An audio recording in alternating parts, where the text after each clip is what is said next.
Assalamualaikum warahmatullahi wabarakatuh.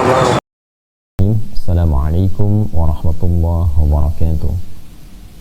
Alhamdulillahi rabbil alamin. Wassalatu wassalamu ala nabiyyina wa sayyidina Muhammadin al-amin wa ala alihi wa sahbihi wa dhurriyyatihi wa ummatihi ila yaumiddin wa ba'd.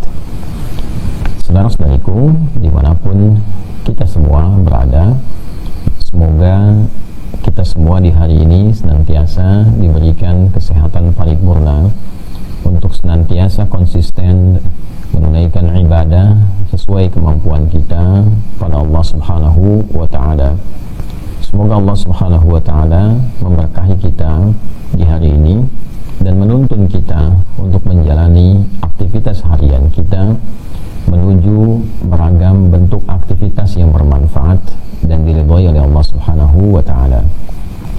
Teman-teman dimanapun berada, alhamdulillah setidaknya hari ini kita telah memasuki di tanggal ke-9 di bulan Sya'ban tahun 1446 Hijrah bersamaan dengan 8 Februari 2025 Masehi. Tak terasa dalam hitungan waktu kita sebentar lagi insyaallah akan sampai di bulan Ramadan 1446 Hijrah. Untuk itu ada doa-doa yang tersambung dari para ulama-ulama kita yang mengajarkan kepada kita agar memohon pada Allah Subhanahu wa Ta'ala agar diberikan keberkahan, khususnya menjelang masuk ke bulan Ramadan, bahkan sejak bulan Rajab, bulan Sya'ban. Allahumma barik lana fi Rajab wa Sya'ban. Berkah artinya kontinuitas kebaikan, berlangsungnya dan bertambahnya nilai-nilai kebaikan, ziyadatul khair wastimraruhu, supaya bagaimana mengondisikan diri ini menjadi lebih baik dan konsisten untuk menjemput masa depan, memandang lebih baik, berpikir lebih baik, mendengar lebih baik, berbicara lebih baik, sampai ke ujung kaki melangkah dengan lebih baik, dan konsisten kebaikan itu menjemput masa depan. Jadi kalau kita memohon di bulan Sya'ban ini agar Allah melimpahkan banyak keberkahan, artinya bagaimana menyiapkan diri kita menjadi lebih baik sehingga siap menjemput Ramadan dalam keadaan yang lebih baik. Wa balighna Ramadan, dan mohon ya Allah sampaikan kami kepada bulan Ramadan dengan keadaan yang penuh berkah tadi. Jadi bukan sekedar kita menemui Ramadan dalam keadaan biasa, hanya menunaikan, mohon maaf, puasa dalam pengertian menahan lapar, haus, atau ketentuan-ketentuan formal saja dari mulai terbit fajar sampai dengan terbenam matahari. Namun demikian kita mencoba menyiapkan diri dengan beragam bentuk kebaikan, sehingga dengan kebaikan-kebaikan itulah kita memasuki gerbang pintu Ramadan dalam keadaan yang siap menjemput berbagai macam karunia Allah Subhanahu wa Ta'ala yang dilimpahkan di bulan itu. Dengan itu pula kita mengetahui teman-teman sekalian bahwa Allah Subhanahu wa Ta'ala berkenan menurunkan perintah puasa Ramadan kepada Nabi Muhammad SAW untuk disampaikan, dijelaskan, dan dicontohkan secara langsung kepada umat beliau terkasih SAW. Diturunkannya sejak di bulan Sya'ban, bahkan sebulan sebelum datangnya bulan Ramadan, bila meruntut pada urutan bulan. Jadi Sya'ban bulan ke-8, kemudian Ramadan bulan ke-9. Banyak ulama yang menganalisis bahwa periode turunnya perintah puasa Ramadan dengan diturunkannya kepada Nabi Muhammad SAW surah Al-Baqarah di ayat 183 itu, ya ayyuhalladzina amanu kutiba alaikumussyam kama kutiba alal ladzina min qablikum la'allakum tattaqun. Diturunkan di bulan Sya'ban sebelum datangnya Ramadan di tahun kedua Hijrah untuk memberikan satu persiapan paripurna, baik itu persiapan fisikal, kemudian persiapan intelektual, dan persiapan spiritual, sehingga sebelum datangnya bulan Ramadan terdapat kesiapan paripurna di 3 bagian unsur pokok pada diri manusia ini, sehingga memasuki Ramadan dengan fisik yang tangguh, dengan akal yang juga siap sepenuhnya, juga ketangguhan spiritual secara paripurna, sehingga setiap detik Ramadan itu bisa dimanfaatkan dengan baik siang ataupun malamnya. Teman-teman sekalian, terkait dengan itu, karena kita sedang berada di bulan Sya'ban, bahkan memasuki pekan yang kedua ini, ada baiknya kita mencoba belajar tentang kurikulum Nabi SAW. Bagaimana beliau menuntun kita mempersiapkan diri dengan baik sebelum memasuki bulan Ramadan. Khususnya kita insya Allah mudah-mudahan diberikan oleh Allah kesempatan berkehidupan sampai menikmati Ramadan di tahun ini 1446 Hijrah. Ini dasar dan pengantar kita memasuki kajian khusus di subuh kali ini, di hari Sabtu ini. Dan sekali lagi semoga Allah Subhanahu wa taala memberkahi kita, menuntun kita untuk memudahkan kajian ini, mudah untuk dijelaskan, mudah untuk diterima, dipahami, dan diberikan kemampuan serta kemudahan untuk mengamalkannya secara konsisten insyaallah. Teman-teman sekalian, biasanya orang-orang yang mau menyiapkan diri untuk menjemput momentum tertentu didasari dengan hadirnya motivasi yang kuat. Ketika ada motivasi yang kuat, kecenderungan fitrah manusia itu mau menyiapkan diri dengan tangguh. Saya seringkali berikan satu gambaran yang sangat simpel. Kalaulah misalnya di waktu subuh itu disampaikan kepada orang-orang sekitaran bahwa siapa yang datang ke masjid tertentu untuk menunaikan ibadah subuh, misal saja, ini hanya satu gambaran untuk menunjukkan motivasi, maka dia akan mendapatkan 500.000 rupiah. Maka orang-orang yang kecenderungan yang membutuhkan harta benda, orientasinya kepada materi, boleh jadi datang ke subuh sebelum waktu subuh tiba. Mungkin ada yang itikaf, ada yang menginap, kan? Nah, ini tawaran manusia. Kadang-kadang menariknya logika yang sama tidak bisa diterapkan dengan sempurna kepada kebutuhan akhirat kita. Jangankan akhirat, bahkan ketika Allah menganugerahkan kepada kita kebaikan, itu selalu jangkauannya sangat panjang dan bahkan menjangkau seluruh lapis dan dimensi kehidupan kita. Dunia, alam kubur sebagai waiting room di barzakh itu, kemudian sampai ke akhirat. Wassalamun alaihi yauma wulida wa yauma yamutu wa yauma yub'atsu hayya. Kadang-kadang agak ironi untuk 500.000 dikejar, bahkan ikut tidur di masjid untuk mendapatkan itu. Tapi ketika Allah tawarkan melalui lisan Nabi SAW yang mulia, bahwa orang-orang yang menjemput ibadah subuh itu bahkan dengan 2 rakaat sebelumnya, 2 rakaat fajar, kan, itu diberikan karunia yang lebih baik daripada dunia dan seisinya. Rakaatul fajri khairum minad dunya wa ma fiha, atau kama qala sallallahu alaihi wasallam. 2 rakaat fajar itu karunianya, nilainya lebih baik daripada dunia dan seisinya, lebih daripada dunia dan seisinya. Kemudian juga Nabi sallallahu alaihi wasallam pernah mendoakan agar Allah Subhanahu wa taala berkenan memberkahi umat beliau sejak di awal waktu subuhnya.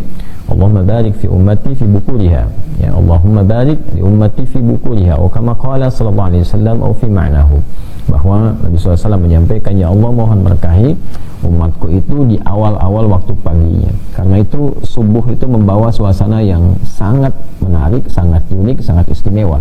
Wasubhi idza tanaffas, di waktu subuh lah Allah Subhanahu wa taala bersumpah bahwa di waktu ini bersamaan dengan nafas-nafas kehidupan yang baru itu ada banyak beragam anugerah, ada banyak kegiatan positif yang bisa didapatkan dan dirasakan dalam kehidupan kita. Bahkan fajar mulai membelah kegelapan malam sangat positif, tumbuhan mulai mengeluarkan oksigen, sangat menyegarkan. Maka bagaimana dengan manusia yang dihisab? Tentu ini juga pesan-pesan penting yang mungkin bisa diperdalam lewat kajian-kajian yang lain. Poinnya adalah ada motivasi. Nah, untuk itulah kemudian kita mencoba untuk memahami dan mendalami terlebih dahulu apa keistimewaan Ramadan itu, apa pentingnya Ramadan itu, sehingga dengan kita mengetahui tentang esensi Ramadan, pentingnya Ramadan dalam kehidupan kita, hadirlah motivasi yang positif, yang bisa mendorong kita untuk betul-betul menyiapkan diri menjemput hadirnya Ramadan itu, bukan sekedar menunggu datangnya, tapi menjemput itu semua dengan seluruh motivasi terkuat untuk meraih setidaknya keistimewaan-keistimewaan dimaksud. Jadi yang menjadikan Allah Subhanahu wa taala seringkali menampilkan berbagai macam keistimewaan, berbagai macam kemuliaan-kemuliaan untuk menghidupkan fitrah kecenderungan manusia yang memang membutuhkan motivasi-motivasi kuat untuk menunaikan berbagai macam aktivitas kehidupannya, termasuk juga dalam rangkaian ibadah, termasuk juga dalam rangkaian menjemput anugerah Allah Subhanahu wa taala. Nah, di edisi yang pertama ini dalam rangka menyiapkan kurikulum Ramadan, kita akan mencoba untuk mendatangkan dan menghadirkan terlebih dahulu keistimewaan-keistimewaan Ramadan yang dengan itu insya Allah jadi titik tolak kita menyiapkan satu kurikulum yang utuh belajar dari petunjuk Nabi Sallallahu Alaihi Wasallam. Baik, sesi pertama dalam kajian kita mengenal keistimewaan bulan Ramadan. Teman-teman sekalian, jika kita melacak dalam dokumentasi keterangan-keterangan Nabi Sallallahu Alaihi Wasallam yang diteruskan oleh sahabat-sahabat beliau Sallallahu Alaihi Wasallam, murid-murid terbaik beliau, kemudian disampaikan pada generasi setelahnya, dan sampailah kemudian kepada era kita sekarang, dari lacakan yang ditemukan pada dokumentasi kitab-kitab para ulama yang di eranya itu mulai dituliskan. Jadi transmisi sanad istilahnya, ya, keilmuan yang disampaikan oleh Nabi secara verbal disampaikan lagi, kemudian muncul era penulisan yang memungkinkan dokumentasi itu ditulis ya dalam bentuk kitab dan diwariskan sampai ke kita serta terjaga. Ini uniknya, dan ini barangkali agak sulit ditemukan di kebiasaan komunitas lain atau bahkan keyakinan-keyakinan lain. Jadi yang unik di Islam ini sekaligus menjaga orisinalitas ajarannya adalah apa yang tertuliskan terjaga juga dengan hafalan. Ini yang unik. Jadi disinilah ada penguatan, ya, dan yang bisa divalidasi, penguatan yang bisa divalidasi terhadap seluruh bagian ajaran-ajaran keagamaan. Di Islam itu apa yang dituliskan dikuatkan juga dengan hafalan. Jadi tulisan dicek dengan hafalan, dan itu generasi per generasi, bukan orang per orang. Yang menghafalnya bukan 1-2 orang, tapi banyak kalangan yang tidak memungkinkan di antara mereka sepakat dalam kedustaan. Ya, ini yang disebut dengan mutawatir namanya. Jadi sekian ribu orang, sekian ratus ribu orang, setiap generasinya ada orang-orang yang menghafal, kemudian juga kitabnya sampai ke kita, dan bisa terjadi saling pengecekan dan terjaga itu semua. Sehingga yang tersambung kepada Nabi pun ulama memberikan syarat-syarat tertentu. Mattasala isnaduhu binaqlil 'adid dhabiti 'anil 'adid dhabiti min ghairi syudzudin wala 'illatin qadihah. Itu tersambung riwayatnya, orang-orangnya diketahui dengan baik, profilnya jelas kemudian hari, ya, bisa dilacak, lalu punya sifat adil, punya sifat yang baik, ya, tidak banyak masalah, lalu punya hafalan yang kuat, dhabit, ya, dipertanggungjawabkan hafalan itu, bisa dicek, kemudian juga bisa menjaga marwah, orangnya kredibel, punya integritas, ya, tidak cacat. Cacatnya pun ada cacat moral, ada cacat hukum, semua dikaji. Bahkan ulama membuat kitab-kitab khusus untuk membuat standar penelitian bagi para periwayat-periwayat informasi keagamaan ini. Ya, ada kitab misalnya Jarh wa Ta'dil, ya, ada Mizanul I'tidal dan sebagainya. Itu adalah kitab-kitab yang menjadi standar penelitian. Luar biasa. Nah, terkait dengan itu semua, kita lacak dokumentasinya terkait dengan keistimewaan Ramadan bisa ditemukan di Sahih Al-Bukhari, baik di nomor hadis ke-38, kemudian juga nomor hadis 2014, ya. Kita ambil 2 kitab sahih dulu, ya. Di Sahih Muslim ditemukan di nomor hadis 760, ya, ada juga di At-Tirmidzi, tapi kita batasi juga nanti di Al-Bukhari dulu dengan di hadis Muslim supaya bisa lebih spesifik dan fokus kajiannya. Dengan riwayat yang serupa, teman-teman, dari sahabat Abu Hurairah radhiyallahu taala anhu. Karena kita waktunya terbatas, saya cukupkan di sanad yang terakhir saja. Ya, dari sahabat Abu Hurairah radhiyallahu taala anhu. Nah, ini kunyahnya, nama aslinya Abdurrahman bin Sahar. Ya, telah saya kisahkan beliau di berbagai macam kesempatan. Kita kadang ngaji hadis, kenapa penting mengulas sedikit tentang sanadnya, supaya kita bisa mempelajari 2 hal. Ya, yang pertama terinspirasi dari perjalanan hidupnya, bagaimana sahabat ini bisa mencapai titik tertinggi dalam kehidupan mereka, baik sebagai seorang penuntut ilmu misalnya, atau ada di antara mereka yang pebisnis, di antara mereka juga yang menariknya di birokrasi, di militer, tapi dalam saat yang sama mereka menjadi pribadi yang sangat agung dan dimuliakan oleh Allah Subhanahu wa taala. Ya, mereka konsisten tahajud, mereka konsisten juga belajar, menghafal Quran dan sebagainya dengan semua lintas profesi yang mereka miliki. Nah, sahabat Abu Hurairah ini, Abdurrahman bin Sahar radhiyallahu taala anhu, mendokumentasikan keterangan Nabi sallallahu alaihi wasallam tentang keistimewaan Ramadan dalam hafalan beliau yang diteruskan pada orang setelahnya, sampai kemudian tibalah informasi ini pada Imam Al-Bukhari, juga muridnya Imam Muslim, ya radhiyallahu taala anhuma. Saya sebut radhiyallahu taala anhuma ini nisbat pada kemuliaan yang dilekatkan pula ya oleh Allah Subhanahu wa taala melalui Nabi sallallahu alaihi wasallam kepada sahabat-sahabat mulia dengan mengikutkan sifatnya walaupun berbeda eranya, dan mereka tentu tidak pernah bertemu ya dengan sahabat-sahabat Nabi sallallahu alaihi wasallam karena eranya berbeda. Tapi ada beberapa kalangan ulama yang membuat standar sifat-sifat sahabat yang kemudian diikuti oleh orang-orang setelahnya, walaupun tidak mencapai pada derajatnya sahabat, tapi dengan kemiripan sifat-sifat ini maka sebagian melekatkan gelar radhiyallahu taala anhu. Itu untuk menunjukkan betapa amalnya itu luar biasa sehingga Allah ridha dengan amalan itu dan diabadikan, dikenang, dijaga oleh generasi di masa itu sampai generasi setelahnya. Sahih Al-Bukhari terjaga sampai dengan sekarang, demikian Sahih Muslim. Tadi saya sampaikan di nomor hadis ke-38, kemudian 2014 dan di hadis Muslim nomor hadis 760.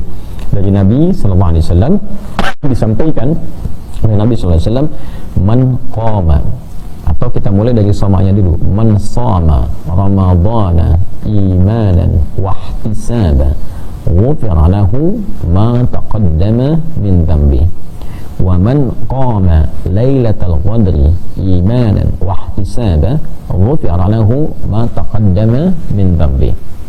Nah, teman-teman, kita ambil di subuh ini satu hadis dulu yang menunjukkan kemuliaan Ramadan, yang dari satu ini kita akan merasakan betapa manfaatnya begitu luas dan melimpah. Seharusnya cukup dengan satu ini saja kita betul-betul menyiapkan diri untuk menjemput Ramadan, walaupun hanya satu ini saja. Nabi SAW menyampaikan, man shoma ramadhana, siapapun, man itu isim mausul, yaitu kata yang menunjuk pada bentuk konjungsi, kata sambung tapi memberikan penekanan kepada objek yang dituju, ya. Man shoma, siapapun, bentuknya tunggal, bersifat general.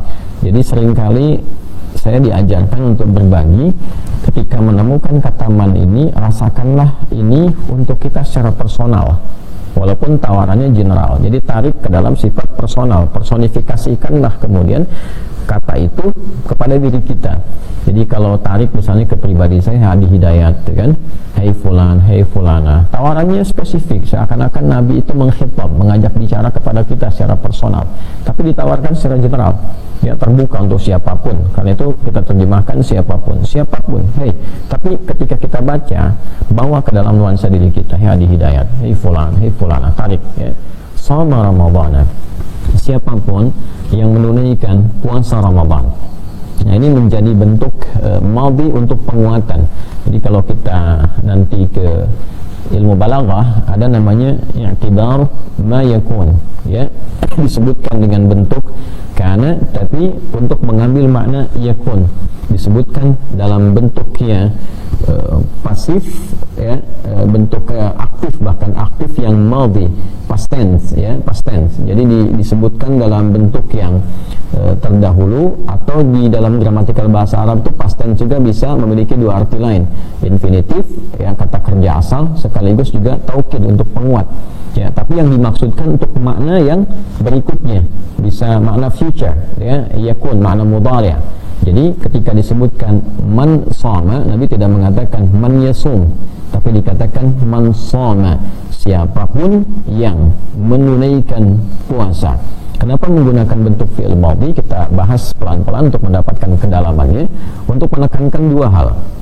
Nah, yang pertama, teman-teman, ini memberikan kesan penguat yang menunjukkan makna kesungguhan, keseriusan. Jadi bukan hanya sekedar puasa, ya, man shoma ramadhana. Jadi kalau kita terjemahkan dengan kedalaman maknanya, siapapun yang menunaikan puasa dengan serius. dengan sungguh-sungguh, ya kan? Nah, kemudian tadi maknanya bisa berarti makna istiqbal, makna mudhari. Mudhari itu kan bisa kini, hadir, ya kan? Bisa kemudian ada makna istimrariyah, makna keberlangsungan, terus berlangsung, ataupun future. Ya, bisa juga bermakna al-mustaqbal.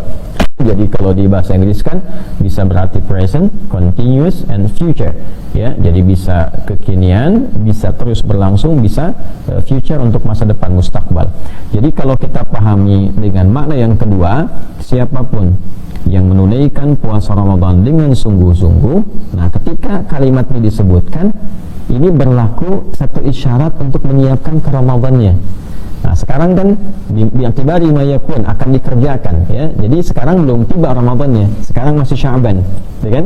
Nah, jadi kalau spiritnya tadi ayatnya turun misalnya di bulan Sya'ban, kemudian diberikan jeda untuk sampai ke Ramadan, terus diinfokan misalnya oleh Nabi sallallahu alaihi wasallam siapapun yang menunaikan puasa Ramadan. Jadi kalau kita baca itu belum sampai ke bulan Ramadannya, kita baca di bulan Sya'bannya, maka kalimat itu memberikan pesan penyiapan. Siapapun yang sungguh-sungguh menunaikan puasa dan menyiapkan untuk puasa itu, gitu ya. Jadi i'tibar ma yakun, untuk menyiapkan sesuatu yang belum kita kerjakan. Ini agak dalam kajian kita ya. Kalau kita terjemahkan biasa dengan modal standar ya, kita dapatkannya ya siapapun yang menunaikan puasa begitu saja. Tapi kalau kita dalami sampai ke kedalaman maknanya dan pesan-pesan di baliknya, maka sesuatu yang kita dapatkan maknanya lebih luas dan lebih mendalam. Ramadhan, puasanya bukan puasa biasa. Jadi di sini ada satu objek waktunya, man shama Ramadhana. Jadi bukan puasa Senin Kamis, bukan puasa Ayyamil Bid, kan? Bukan puasa Daud, bukan puasa Asyura, ya, tapi yang dimaksudkan khusus puasa Ramadan. Nah, ini untuk menekankan bahwa ada sesuatu yang istimewa di Ramadan, yang tidak biasa di Ramadan, yang unik di Ramadan dan tidak ditemukan di waktu-waktu lain. Artinya istimewa. Man shama Ramadhana, siapapun yang menyiapkan puasa di bulan Ramadan dengan serius dan sungguh-sungguh, khusus Ramadan, berbeda dengan puasa-puasa yang lainnya. Nah, bagaimana kemudian menyiapkan dengan sungguh-sungguh itu? Bagaimana kemudian bisa menata diri kita dengan serius untuk menjemput Ramadan itu? Ya, imanan wahtisaban. Ya, yang pertama adalah dengan imannya, dia menjemput puasa dengan imannya. Baik, ini sangat menarik ya. Jadi nanti di sini ada relasi yang kuat untuk menjelaskan pembuka firman Allah mengenai turunnya perintah kewajiban puasa Ramadan di Al-Baqarah di ayat 183. Ini pas juga saya buka mushaf untuk memberikan juga isyarat pada teman-teman, bila ada kajian-kajian teman-teman pegang mushaf itu lebih bagus supaya nanti ada konektivitas ya, ketersambungan yang cukup kuat. Jadi kalau teman-teman lihat di mushaf standar di halaman ke-28 ya, di sebelah kiri itu paling atas di mushaf Al-Baqarah ayat 183 ya, kita bisa temukan ya ayyuhalladzina amanu kutiba alaikumussyam. Coba lihat ya, ya ayyuhalladzina amanu, hai semua yang telah menyatakan beriman kepada Allah. Nah, ini puasanya dibuka dengan kata iman, panggilannya dibuka dengan kata iman. Ya ayyuhalladzina amanu, hai semua yang telah menyatakan beriman pada Allah Subhanahu wa taala. Kalau teman-teman bisa mengakses ke buku kami yang pernah saya tuliskan tentang makna ayat puasa, alhamdulillah diberikan petunjuk, kemudahan oleh Allah itu untuk berbagi dengan teman-teman lewat buku itu, menganalisis setiap huruf, setiap katanya dari Al-Baqarah 183 sampai Al-Baqarah 187. Nah, kita temukan bahwa perintah puasa itu dibuka dengan kata iman. Bahkan ini bisa dianalisis, ya-nya disebutkan misalnya berapa kali dalam Al-Quran, ayyuhanya, alladzina-nya dan seterusnya. Kalau kita mau gali dengan maknanya, ya itu fungsinya linida'il qarib wal mutawassit wal ba'id, untuk memanggil ya, huruf panggilan harfun nida, memanggil yang dekat, yang menengah, yang jauh ya, seakan-akan ini orang beriman semua dipanggil oleh Allah dengan semua jarak dan keadaan imannya. Jadi baik imannya yang masih merasa lemah sehingga merasa jauh dari Allah, baik yang imannya standar biasa-biasa sehingga ketika dipanggil baru datang, atau yang merasa imannya kuat belum dipanggil sudah mempersiapkan diri ya. terkait dengan Ramadan. Ada yang ya nunggu aja Ramadan datang saya puasa, ya kan. Kalau iman lemah ya kok cepet banget ya tiba-tiba puasa lagi gitu, saya harus tahan lapar, tahan haus. Tapi dia merasa punya iman. Ya, yang imannya kuat belum datang sudah dia persiapkan dari sekarang, sudah ingat, sudah pengen nyiapkan tarawih dan sebagainya. Nah, ini kondisi-kondisi yang berbeda-beda. Namun demikian ayyunya munada hanya untuk tanbih, mengingatkan. Jadi Allah tegaskan, Allah ingatkan ya alladzina, kepada semua pemilik iman, yang penting merasa punya iman. Nah, inilah menarik nih. Ya, yang penting merasa punya iman. Hai semua orang yang menyatakan dirinya punya iman. Jadi Allah di sini memosisikan semuanya itu rata. Baik yang merasa imannya kuat, imannya standar, imannya merasa lemah, itu disamakan keadaan panggilannya oleh Allah. Yang penting kamu merasa punya iman. Ya, kutiba alaikumusiyam, diwajibkan untukmu itu menunaikan ibadah puasa sesuai ketentuannya.